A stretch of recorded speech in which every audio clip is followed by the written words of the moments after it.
பவித்ரா, இன்னைக்கு விருந்தினர் பக்கத்துல யார் கெஸ்டா வராங்க சொல்லிடலாமா? ஆ தேசிய விருது பெற்ற பாடலாசிரியர், நடிகர் மற்றும் இயக்குனர் பா. விஜய் அவர்களே இன்றைய நம் விருந்தினர். வணக்கம். வணக்கம் சார். வணக்கம். வணக்கம். எப்படி இருக்கீங்க? நல்லா இருக்கேன், ரொம்ப நல்லா இருக்கேன். சூப்பர். ஃபர்ஸ்ட்லி பிக் கங்க்ராச்சுலேஷன்ஸ், பெரிய வாழ்த்துக்கள். உங்களோட மூவி அகத்தியா ரிலீஸ் ஆகி நல்ல ரெஸ்பான்ஸ் வந்துட்டு இருக்கு. டைரக்டரா எவ்வளவு சந்தோஷமா இருக்கு உங்களுக்கு? நிச்சயமா ரொம்ப மகிழ்ச்சி. தமிழ் சினிமா ரசிகர்களுக்கு என்னுடைய மனப்பூர்வமான நன்றியை சொல்லிக்கிறேன். ஏன்னா இது மாதிரி ஒரு கண்டென்ட் இருக்கிற ஒரு ஃபேமிலி திரைப்படத்திற்கு, ஃபேமிலி ஆடியன்ஸ் திரைப்படத்திற்கு நம்ம எதிர்பார்த்த அந்த ரெஸ்பான்ஸை வந்து மக்கள் திருப்பி கொடுக்கறதுங்கிறது ஒரு இயக்குனராக நமக்கு அவங்க கொடுக்குற அங்கீகாரம் தான் அது. ஸோ அதன் அடிப்படையில் இந்த அகத்தியா திரைப்படத்தை பொறுத்த வரைக்கும் வெளியான முதல் நாளிலிருந்தே எல்லா ஊர்கள்லையுமே ஒரே விதமான ரெஸ்பான்ஸ் அது கிடைச்சிது.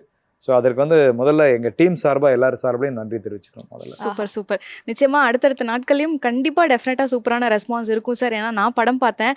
நான் பார்க்கும்போதே நான் ஒரு வியூவோட போனேன். பட் அங்கே போய் பார்க்கும்போது ஒரு டோட்டலாக டிஃப்ரெண்ட்டான ஒரு ஸ்கிரிப்டை பார்க்கும்போது ரொம்ப ஹாப்பியாக இருந்தது. ஃபஸ்ட்டு எப்படி சார் இப்படி ஒரு ஹாரர் இந்த ஸ்கிரிப்டெல்லாம் எப்படி சார் அமைஞ்சது? அந்த ஜேர்னி பற்றி எங்களுக்கு ஃபியூ வேர்ட்ஸ் சொல்ல முடியுமா? கண்டிப்பாக. என்னுடைய கலைப்பயணத்தை பொறுத்த வரைக்கும் நான் ஒரு அடுத்த படம் டைரக்ஷன் பண்ணணும் அப்படின்னு யோசிக்கும்போது ஒரு கதை ஒன்று யோசிச்சுட்டு இருக்கும்போது பொதுவாக இந்த மறைக்கப்பட்ட வரலாறுகள் இதில் எனக்கு ஒரு தீவிரமான ஆர்வம் இருக்கும். நான் அதை பற்றி சம்மந்தப்பட்ட நிறைய புத்தகங்கள் எழுதியிருக்கேன். ஓகே.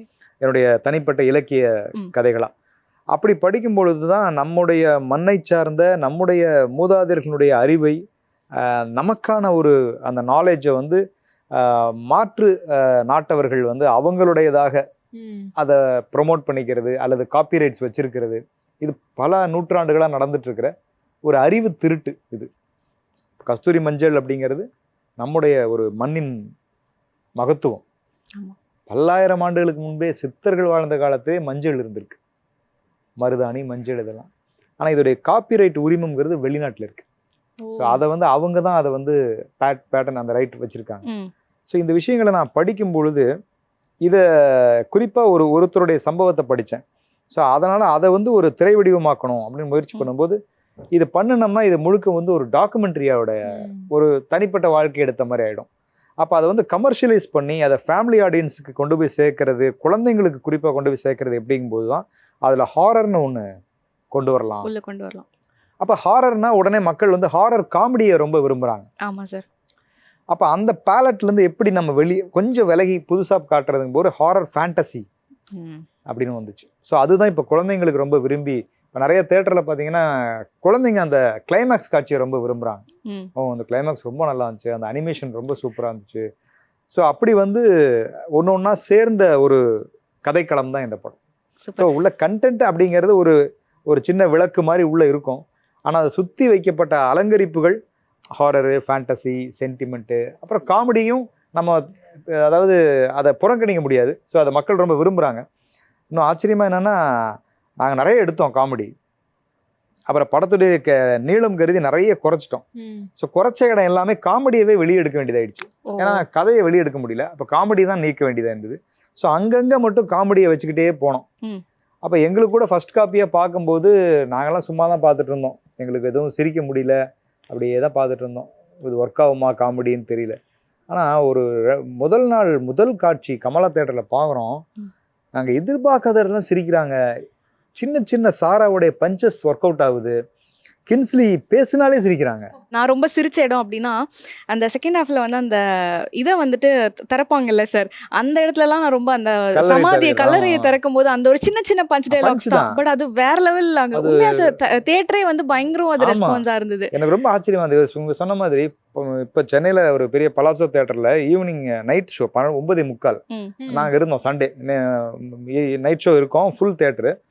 இந்த பர்டிகுலர் இந்த காட்சி சீரியஸா போகும், ரொம்ப படத்துடைய கிளைமேக்ஸ் நோக்கி போகும். ஆனா சாரா அடிக்கிற ஒரு கமெண்ட், அந்த சிங்கம் தலை திரும்பி கொத்தனார் தப்பா கட்டிக்கிட்டா மச்சான் அப்படிங்கிறது, சின்ன சின்ன டயலாக் கொண்டு வந்து அவங்க வாயில ஊத்துறது, இதெல்லாம் வந்து கோட்டு வேற போட்டிருக்க அப்படின்னு சொல்லி ஒன்னொன்னா சொல்லுவாரு அவரு ஸ்டைலு. அப்புறம் திடீர்னு அந்த ராதாரை விட ஆவி வந்துடும். வந்தோடனே ஐயோ நீ செத்து போய் பல வருஷம் ஆச்சு, ஏன்டா தொல்லை பண்ண. குட்டி குட்டி விஷயங்கள் கூட குழந்தைங்களும் ஃபேமிலி ஆடியன்ஸும் தெரிக்குது தேட்டரே. எங்களுக்கே ரொம்ப சந்தோஷமா இருந்தது. அடா என்னடா நம்ம எதிர்பார்க்காத இடத்துல இப்படி வந்து காமெடி ஒர்க் அவுட் ஆயிருக்கே அப்படின்னு. ஸோ மக்கள் வந்து அந்த பொதுவாக இந்த மாதிரி சீரியஸான படங்கள்ல இந்த காமெடி ஒர்க் அவுட் ஆயிடும். நம்ம காமெடி பண்ணும்போது தான் ஒர்க் அவுட் ஆகாம போவோம். அங்கங்க தெளிக்கும் போது இல்லை, அது இது ஒரு ப்ரூஃப் தான் இது. ஸோ அது ரொம்ப மகிழ்ச்சியாக தான் இருந்தது. ஐஸ்வர்யா சொன்ன மாதிரி அந்த சீரியஸான சீன்ஸ்லேயே வந்து தேட்டர் வந்து அவ்வளோ என்ஜாய் பண்ணாங்க அப்படின்னு சொன்னாங்க. ஸோ சூப்பரான ஒரு ஸ்டார் பட்டாலுமே இதில் நடிச்சிருக்காங்க. ஆமா. நீங்கள் எப்படி சார் ஃபுல் ஃப்ரீடம் வந்து ஆர்டிஸ்ட்லாம் கொடுத்துட்டீங்களா? இந்த மாதிரி ஸ்கோர் பண்ணுறதுக்கு டைலாக்ஸ்லாம் வந்து எக்ஸ்ட்ராவாக அவங்க வந்து பேசுவாங்கல்ல, அந்த ஃப்ரீடம் கொடுத்தீங்களா இல்லை நீங்கள் கரெக்டாக அந்த ஸ்கிரிப்டுக்கு ஏற்ற மாதிரி தான்? ஸ்கிரிப்டுக்கு ஏற்ற மாதிரி தான் போனோம். ஈவன் ஸோ இந்த படத்தில் வந்து அர்ஜுன் சார் வந்து ஒரு பெரிய ரோல் பண்ணியிருக்காரு. ஸோ அவர் ரொம்ப சீனியர், பெரிய டைரக்டரு, பல படங்கள் வந்து ஹீரோவாக பண்ணவர். இன்னைக்கு நிறைய பெரிய பெரிய படங்களில் மெயின் ரோல் வில்லனோ இல்லை வந்து கேரக்டர் ரோலோ பண்ணிட்டு இருக்காரு. அப்படி இருக்கும்போது கூட மேக்சிமம், ஏன்னா அவருடைய போர்ஷன் எல்லாமே கொஞ்சம் நம்முடைய மொழி சார்ந்த, கொஞ்சம் நம்ம ரூட்டடான கல்ச்சர் சார்ந்த விஷயங்களா இருக்குமா. அதனால அவர் பெருசா அவர் டயலாக் வந்து அவரும் ஆல்டர் பண்ணல. நம்ம என்ன கொடுக்குறோமோ அதுல 1-2 வார்த்தை வேணா முன்ன பின்ன மாத்தி பேசியிருப்பாரு. ஆனா 90% வந்து நம்ம என்ன கொடுக்குறோமோ அதை அப்படியே அர்ஜுன் சார் வரைக்கும் பேசினாங்க. அப்புறம் இந்த படத்துல டயலாக்ஸ்ன்னு பார்த்தா ரொம்ப கம்மி தான். அங்கங்க விஷுவலா தான் அந்த படம் நிறைய நகரும். ஸோ சொல்ல வேண்டிய விஷயங்களை 2 வரி 3 வரிக்குள்ள சொல்லணுங்கிறதால அதை ரொம்ப விரிவுபடுத்த வேணாங்கிறத நான் எல்லார்ட்டையும் கேட்டுப்பேன். ஸோ இதை ரொம்ப லென்த் பண்ண வேணாம், என்ன இருக்கோ அதை இன்னும் வேணா சுருக்கி வேணா சொல்லுங்க, ஆனால் நீளப்படுத்த வேணாம் அப்படிங்கிறத நான் ரொம்ப எல்லார்ட்டையுமே கேட்டுக்கிறது ஒன்று. பெரும்பாலும் எல்லாருமே நம்ம என்ன கொடுத்தோமோ அதை தான் அவங்களுடைய பாடி லாங்குவேஜுக்கு தகுந்த மாதிரி அதை பேசினாங்க. Super sir. இந்த சித்த வைத்தியம் அப்படின்றது தான் இதில் நம்ம மேஜராக ஆல்மோஸ்ட் ஃபுல் படம் அதை பற்றி தான் பேசியிருக்கோம். அதை பற்றி நிறைய ரிசர்ச் பண்ணுனீங்களா இதுக்காக, இந்த படத்துக்காக ஸ்பெஷலாக? ஏன்னா அதில் சொல்லப்பட்டிருக்கிற உண்மைகள் எல்லாம் உண்மையான ஸ்டோரியா அதெல்லாம் முன்னாடி நடந்தது? ஆமாம். இப்போ வந்து அந்த போன் கேன்சருக்கான ஒரு மருந்தை தேடுற ஒரு பையன், ஏன்னா படம் வந்துருச்சு, இனிமேல் அதை பற்றி பேசலாம்.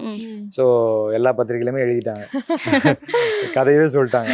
அதனால போன் கேன்சருக்கான ஒரு விஷயத்தை பற்றி தான் ஒரு தேடல் தான் அந்த சித்த மருத்துவமாக இருக்கும்.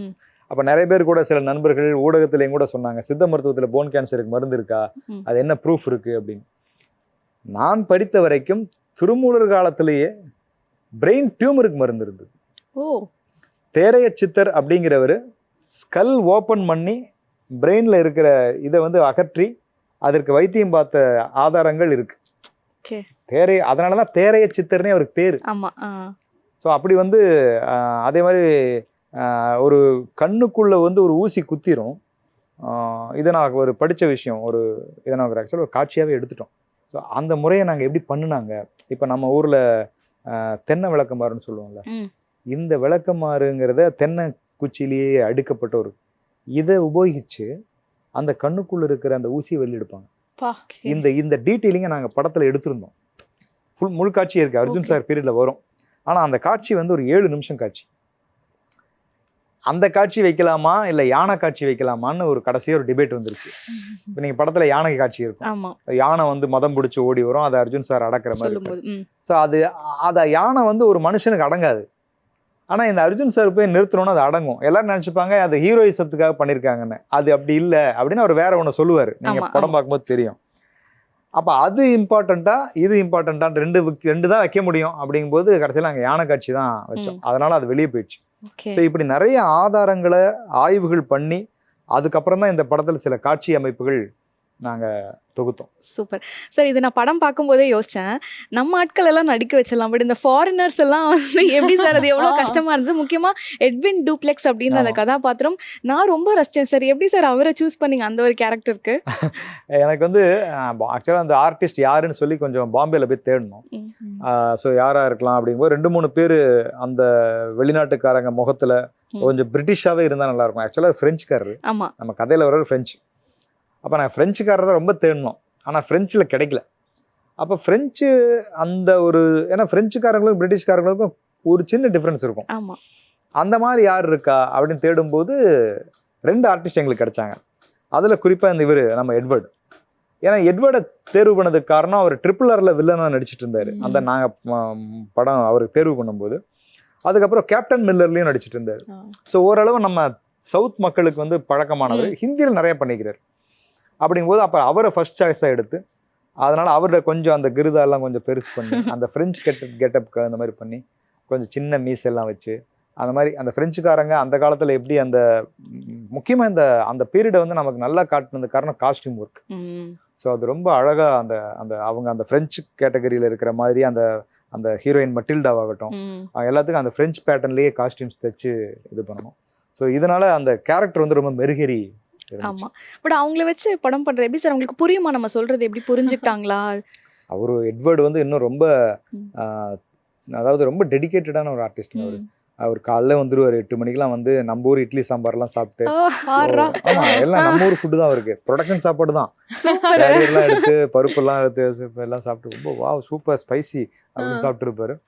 பட் சாப்பாடை தாண்டி நம்ம கொடுக்குற டைலாகை நான் சொல்லுவேன் சார் டப்பிங்கில் பண்ணிக்கலாம் சார், ஒன்றும் பிரச்சனை இல்லை, நீங்கள் வந்து you can talk in your own language, it's not a ப்ராப்ளம்லாம் சொல்லுவோம். அவர் வந்து இல்லை அமௌண்ட் மக்கப் அப்படின்னு அந்த தமிழ்லாம் பேசி அந்த வேர்லாம் வேறு அர்ஜுன் சாருக்கு அவருக்கு ஒரு சண்டை வரும்ல, இந்த வேர்ல என்ன சக்தி இருக்குன்னு, இதுக்கு பல டேக் ஆச்சு. இந்த வேர்ல என்ன சக்தி இருக்கு. அப்புறம் ஓகே சார் அதை நீங்கள் இப்படி கொஞ்சம் மாற்றி சொன்னால் போதும், இல்லைன்னா நீ இங்கிலீஷ்லேயாவது சொல்லிடு. ஏன்னா அவங்க மொழியில் பேசும்போது தானே அவங்களுக்கு வந்து அந்த பாடி லாங்குவேஜ் வரும். இல்லைன்னா அவங்க ஏதோ கான்சியஸ் ஆயிடுறாங்க. நம்ம வேற ஒரு லாங்குவேஜ் பேசுகிறவங்க போது அந்த நடிப்பு மிஸ் ஆகுது. அப்போ அந்த கான்சியஸ் ஆயிடுறீங்க அப்படின்னா ஒத்துக்கவே இல்லை. அவர் கடைசி வரைக்கும் அந்த டைலாகை பேசி தான் விட்டார். ஸோ அப்படி வந்து ஒரு டெடிக்கேட்டடான ஒரு ஆர்டிஸ்ட் அவர். அந்த மட்டில்டாவும் அதே மாதிரி தான். அவங்க ஒரு யூரோப் ஆர்டிஸ்ட், அவங்க லண்டன்லேருந்து வந்தாங்க. ஸோ அவங்களும் வந்து ரொம்ப முழுக்க ஈடுபாடோட, ஆனால் அவங்களுக்கு பெரும்பாலும் தமிழ் வசனங்கள் கொடுக்கல, அவங்க இங்கிலீஷ்லேயே தான் பேசினாங்க. சில இடத்துல மட்டும்தான் அப்பாவை பற்றி சொல்லுங்க அப்படின்னு ஒரு தமிழ் டைலாக் மட்டும்தான் சின்னதாக. ஹீரோயினுக்குமே கொஞ்சம் அங்கங்க தமிழ் டைலாக்ஸ் இருந்த மாதிரி இருந்தது. மேக்ஸிமம் எல்லாமே அவங்க இந்த இங்கிலீஷ்லயே பேசுற மாதிரி பண்ணிட்டாங்க. ஆமா. ஓகே. அதே மாதிரி நீங்க சொன்னீங்களே அந்த கண்ணு சீன் வந்து அந்த நேரம் கருதி ஃபுட்டேஜ்னால வந்து டெலீட் பண்ண வேண்டியதா ஆயிடுச்சு. அந்த மாதிரி எந்தெந்த டெலிட்டட் சீன்ஸ்லாம் வந்து உங்களுக்கு ரொம்ப பிடிச்சி இது கண்டிப்பா மக்கள் வந்து மூவில பாத்துருக்கணும்பா, இது வந்து இருந்திருந்தா நல்லா இருந்திருக்கும் நீங்க ஃபீல் பண்ண சீன்ஸ்னா எந்த சீன்ஸ்? கண்ணில் ஊசி குத்தின சீன், அது கண்டிப்பா டெலிட்டட் சீன்ஸ் தான் நெக்ஸ்ட் வீக்ல ரிலீஸ் பண்ணலாம்னு இருக்கோம். அது ஒரு சீன் எனக்கு ரொம்ப பிடிச்ச சீனு. அதுக்கப்புறம் வந்து யோகி பாபு, மொட்டை ராஜேந்திரன், அப்புறம் கின்ஸ்லி, ராதா ரவி சாருக்கு ஒரு பெரிய காமெடி எபிசோடு ஒன்று இருக்கும். அது ஒரு 3 சீன் இருக்குது. அந்த 3 சீனை வெளில எடுத்துட்டோம். அந்த 3 சீனை சேர்த்தனா ஒரு 10 நிமிஷம் வரும். அது ஒரு மாதிரி என்ன சொல்கிறது, ஒரு சீக்வன்ஸ் காமெடி மாதிரி. அதை வச்சா அந்த 3 சீனை வைக்கணும், இல்லைன்னா வைக்க முடியாது. அப்படிங்கும்போது நீளம் கருதி ஃபர்ஸ்ட் ஹாஃப்லேருந்து அந்த 3 சீனையும் தூக்கணும். ஸோ அந்த 3 சீனு அது படத்தில் உண்மையிலேயே நான் மிஸ் பண்ண விஷயம். அதுவும் குறிப்பாக 9:45 லாஸ்ட் ஷோ பார்த்தேன்ல, அங்கே அந்த காமெடி ரெஸ்பான்ஸை பார்த்துட்டு ஐயோ இந்த 10 நிமிஷம் போனால் வச்சிருக்கோம். ஏன்னா அப்போ அந்த சீனை வச்சிருந்தா தெரிச்சிருக்கும். ஃபுல் காமெடி அது. அவங்க 3 பேரும் சேர்ந்து பண்ணுற அட்டகாசம் வந்து, இந்த ராதாரவி கேரக்டர் வந்து ஒரு ஆவி, அவர் ஆவின்னு இவங்களுக்கு தெரியாது. தெரியாமல் போய் ஒரு 3 பேர் அவர்கிட்ட மாட்டிப்பாங்க. அவர் பண்ணுற சேட்டையும் இவங்க பண்ணுற காமெடியும் ரொம்ப நல்லா இருந்துச்சு. அந்த 3 சீன் அத டெலிட்டட் சீன் ரிலீஸ் பண்ணுவீங்களா சார்? அது பண்ணலாம்னு இருக்கோம். சோ அதுவும் கண்ணுல ஊசி குத்திட்டாங்க. நானே யோசிச்சேன்னா கிங்ஸ்லியோட போர்ஷன்லாம் ரொம்ப கம்மியா தான் வந்திருந்தது. சோ அது இன்னும் கொஞ்சம் இருந்திருக்கலாம். ஆமா. அண்ட் அதே மாதிரி அகத்தியா படத்துல வந்து உங்களை டைரக்டரா பார்த்தாச்சு, ரைட்டரா பார்த்தாச்சு, ஏன் வந்து ஆக்டரா பார்க்க முடியல? ஆக்டரா வந்து அதுக்கான ரோலே இல்லை. அதுல நம்மளா திணிச்சுக்கிற மாதிரி இருக்கும். ஜீவா சார் கூட சொன்னாரு, இந்த படத்தோட ஹீரோ சார், பேசாம நீங்க எனக்கு அண்ணன் ரோல் தம்பி ரோல் பண்ணுங்க சார், சும்மா ஒரு பக்கம் நீங்க ஒரு பக்கம் இருங்க, அந்த சீரியஸ்னஸ் நீங்க வேணா எடுத்துங்க, நான் ஃபன்னா இருக்கிறேன் அப்படின்னு. அவருக்கு மோர் அந்த ஜாலியா அந்த மாதிரி கேரக்டர் தான் அவருக்கு ரொம்ப பிடிக்கும். ஸோ படத்துல வந்து அவருக்கு ரொம்ப சீரியஸான ரோலா, அதனால வந்து அவர் அந்த மாதிரி சொன்னாரு, இல்லை சார் இதுல நம்ம அதில் நடிக்கிற நான் விருப்பம் இல்லை, ஏன்னா இதில் ஒரு டைரக்டராக இருக்கும், இயக்குனராக இருக்கும்போது அதை மட்டுமே கான்சென்ட்ரேட் பண்ணி வேலை செஞ்சால் தான் அதோடைய அவுட்புட் நல்லா வரும். இதுலேயும் நானும் நடித்து பண்ணணுன்றதுல எனக்கு அதுக்கான கதாபாத்திரம் இருந்தால் கூட பண்ணலாம், அதுவும் இல்லை, ஏன் நம்ம திணிச்சுக்கணும் சார், வேணாம் அப்படின்னு சொல்லிட்டு அந்த விஷயத்த நான் பண்ணலை. அதனால் முழுக்க இதில் ஒரு இயக்குனராக மட்டுமே இருந்ததால், ஏன்னா டெக்னிக்கலாக இது வந்து அந்த மாதிரியான ஒரு படம். நிறையா புது விஷயங்கள் நாங்கள் இப்போ போல்ட் சீன் ஆகட்டும், போல்ட் கேமராவில் எடுத்தது, கிளைமேக்ஸில் வர்ற விஎஃப்எக்ஸ் காட்சி, இது எல்லாமே ஒரு டெக்னிக்கலாக நிறைய உழைப்பு தேவைப்பட்டது. கிட்டத்தட்ட படம் எடுக்கிறதுக்கு முன்னால் ஒரு 1.5 வருஷம், எடுத்ததுக்கு அப்புறம் ஒரு 1.5 வருஷம், போஸ்ட் ப்ரொடக்ஷனே வந்து ஒரு 14 மந்த்ஸ் இதோடைய சிஜி ஒர்க் மட்டும் போயிட்டு இருந்தது. ஸோ இதெல்லாம் சேர்ந்து பார்க்கும்போது இதை முழுமையான ஒரு இயக்குனராக இருந்தால் மட்டும்தான் இதை செய்ய முடியும் அப்படிங்கிறதால. சரி, இப்போ நிறைய படங்கள் இந்த ரீமிக்ஸ் பாடல்கள் எல்லாம் வரது ஒரு ட்ரெண்டாகவே ஆயிடுச்சு. பட் நம்ம படத்துலையும் ஒரு சூப்பரான ஒரு பழைய நம்ம பார்த்து ரசிச்ச ஒரு ரீமிக்ஸ் பாட்டை என் இனிய பொன்னிழாவே, அது எப்படி அந்த பர்டிகுலர் சாங்கை சூஸ் பண்ணீங்க, அதை எப்படி இந்த படத்தில் டிசைன் பண்ணீங்க சார்? உண்மையிலேயே படத்தோட இசையமைப்பாளர் யுவன் சங்கர் ராஜா, நீங்கள் படம் பார்க்க முடிக்கும் போது பார்த்தவங்களுக்கு கண்டிப்பாக தெரியும் அவருடைய மியூசிக் எவ்வளோ இந்த படத்தை எலிவேட் பண்ணியிருக்கு அப்படின்னு. அவ்வளோ ரீ ரெக்கார்டிங்கில் ரொம்ப பிரமாதமாக பண்ணியிருப்பாரு. ஸோ இந்த படத்தில் பாடலாக பார்த்தா 5 பாட்டு தான். அதில் ஒரு பாட்டு வந்து படத்துக்கு முடிஞ்சதுக்கப்புறம் வரும், மண் சார்ந்த விஷயங்களை பேசுறதுக்காக செம்மண்ணு தானே எங்கள் பூமின்னு ஒரு பாட்டு. ஸோ இப்படி ஒரு பாட்டாக நாங்கள் வச்சு பேசிக்கிட்டே வரும்போது செகண்ட் ஹாஃபில் 5th ரீலில் வந்து ஒரு பாட்டு வருது. அது வந்து அர்ஜுன் சார் அவருடைய அந்த மருந்து கண்டுபிடிக்கிற விஷயம், இந்த சித்தர்கள் சம்மந்தப்பட்ட அந்த அதை பற்றிய ஒரு ஆராய்ச்சிகள், அப்புறம் அவருக்கும் அந்த கதாநாயகிக்கும் இருக்கிற ஒரு சின்ன ஒரு காதலா இல்லை அன்பாங்கிற மாதிரியான ஒரு சின்ன ஒரு ட்ராவல் இருக்கும். இதை தாண்டி இவர் வெளியூருக்கு போகிறதுக்காக ஒரு பயணத்தில் இருப்பார். அதான் இவ்வளோ சீன்ஸை ஒரு மாண்டேஜாக சுருக்கி சொல்கிறோம். கிட்டத்தட்ட 5வது ரீலில் வேற வருது. இப்போ இவ்வளோ சீன்ஸ் வச்சா போர் அடிச்சிடும். அப்போ இதை மாண்டேஜாக மாற்றணும் போது அங்கே ஒரு சாங் தேவைப்படுது. சாங் வைக்கணும்னா அந்த இடம் ஒரு ரிஸ்கான ஒரு பாயிண்ட். அந்த இடம் எப்போவுமே அந்த 5வது ரீலில் கிளைமேக்ஸ் நியர் வரும்போது இல்லை ஃபாஸ்ட் சாங்னா நின்றுடும். பெரும்பாலும் அது ஒரு ஃபார்முலா. இது சில நேரம் அதையெல்லாம் உடச்சி மெலடி சாங்கும் ஜெயிச்சிருக்கு.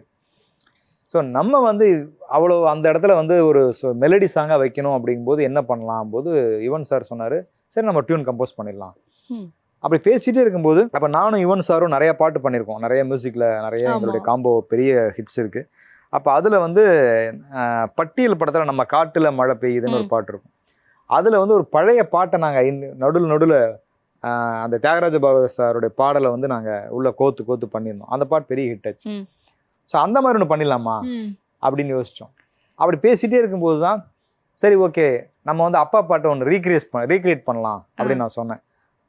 அப்போ அவரு கொஞ்ச நேரம் யோசிச்சுட்டு ஓகே ட்ரை பண்ணலாம், நல்லா இருந்தால் வச்சுக்கலாம், டெஃபினட்டாக நல்லா தான் இருக்கும். பட் ஆனால் அந்த அப்பா பாட்டை பண்ணுறதுல என்ன ஒரு பெரிய சிக்கல் இருக்குன்னா அதை அந்த அளவுக்கு நம்ம சரியாக பண்ணணும். இல்லைன்னா அந்த பாட்டுக்குன்னு ஒரு ஆடியன்ஸ் இருப்பாங்க. ஸோ அதை வந்து அவங்க எல்லாரும் அதை ஒத்துக்க மாட்டாங்க அப்படிங்கிற மாதிரி அவர் சொன்னார். சரி பண்ணி பார்ப்போம் அப்படின்ட்டு தான் அப்புறம் எந்த பாட்டு பண்ணலாம் நிறைய தேடும்போது எனக்கு ரொம்ப பிடிச்ச பாட்டு இந்த எண்ணினிய பொன்னிலா.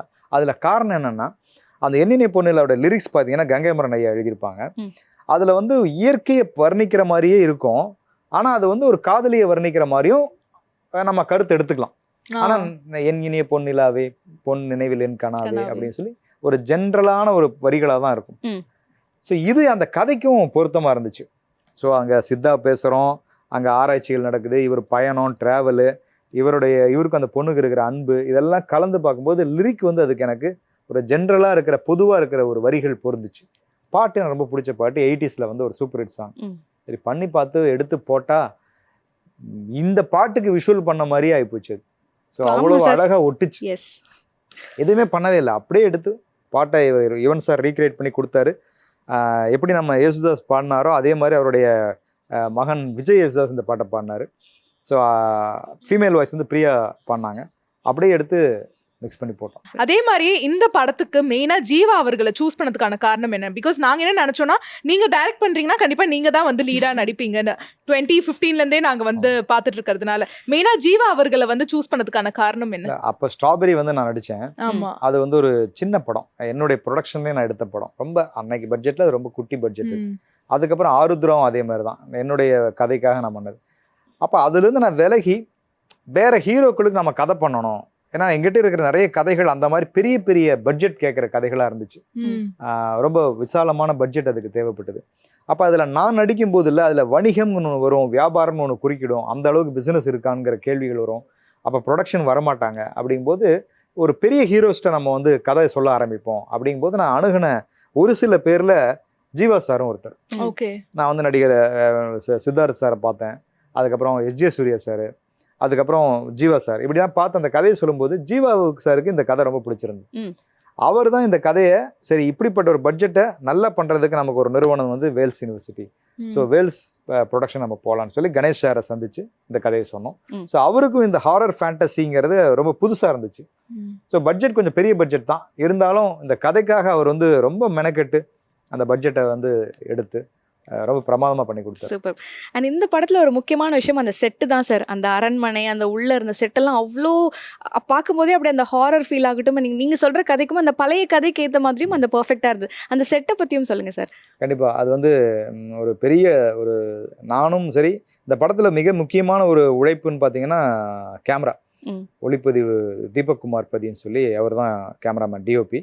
ஸோ அவரும் சேர்ந்து தான் இந்த போஸ்ட் ப்ரொடக்ஷன் ஒர்க்கை நிறைய பகிர்ந்துருக்கும்.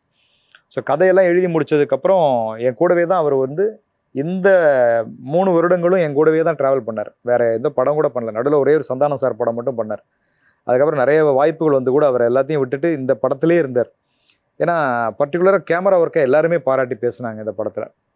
ஸோ அப்படி பண்ணும்போது நாங்கள் 2 பேரும் இணைந்து ஒர்க் பண்ணும்போது நிறைய காஸ்டியூம் ரெஃபரன்ஸு, அதே மாதிரி செட்டு வந்து இப்படிலாம் இருக்கலாம். ஒரு ஸ்கேரியோஸ்னா இப்போ ஃப்ரான்ஸ்லலாம் அந்த மாதிரி ஸ்கேரியோஸ் பெரிய பெரிய அரங்கங்களில் அந்த மாதிரியான ஸ்கேரியோஸ்லாம் செட் இருக்கும்.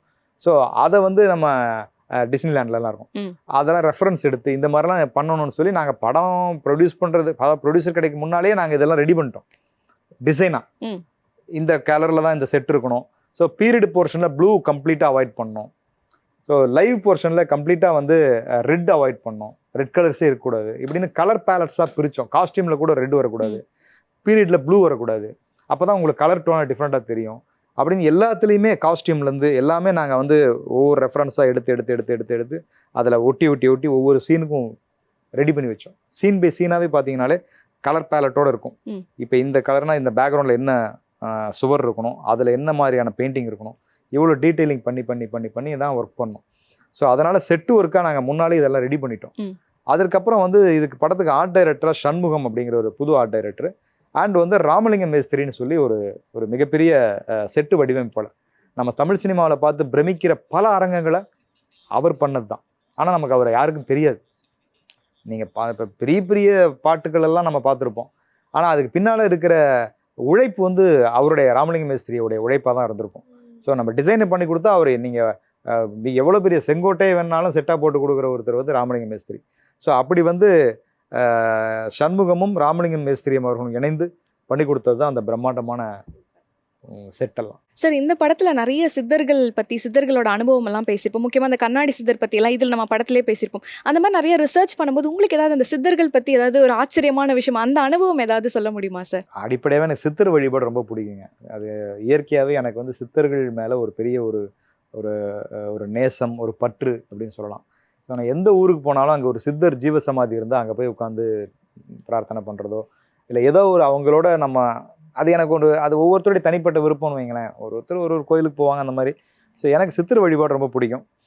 வள்ளலாரிலிருந்து நிறைய பெரிய பெரிய மகான்கள், அந்த பகுத்தறிவை ஆன்மீகத்துக்குள்ள பகுத்தறிவை கண்டவர்கள் தான் சித்தர்கள் என்னுடைய பார்வையில்.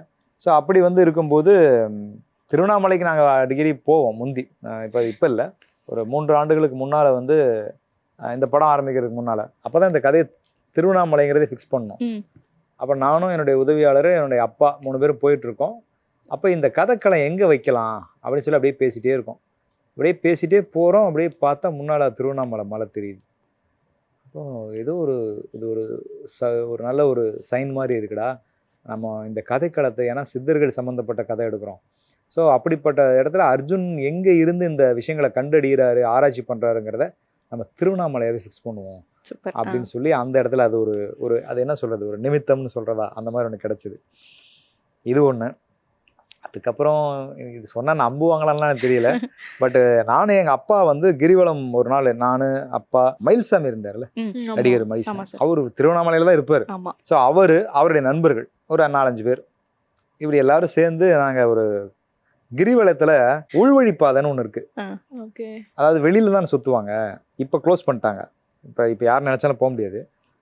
அப்போ உள்வழிப்பாதை இருந்துச்சு, முழுக்க காட்டுக்குள்ளேயே கிரிவலம் சுற்றுறது. ஸோ அப்படி வந்து ஒரு சில ஆண்டுகளுக்கு முன்னால் போகும்போது, அப்படி அங்கே போகும்போது நாங்கள் வந்து ஒரு பெரிய ஒரு பாறை இருந்தது.